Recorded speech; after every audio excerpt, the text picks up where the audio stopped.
You are looking at Julian's pronunciation guide, where we look at how to pronounce better some of the most mispronounced words in the world, like this other curious word. But how do you say what you're looking for today? Buongiorno, we are looking at how to say the name of this beautiful city in Tuscany, Italy. We'll be looking at how to say more names of famous places in Italian too, so stay tuned to the channel. In English it's said as Sienna, Sienna. Now in Italian, in Italy, the Italians say it as Sienna, Sienna, Sienna. You want to make the N a little longer.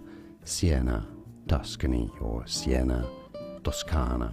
And now you know more videos for you here to learn more correct pronunciations. Thanks for watching. Here are more videos on how to pronounce more confusing words and names too many mispronounced. Like this video if you found it useful. I appreciate your support. I'll see you soon and thanks for watching.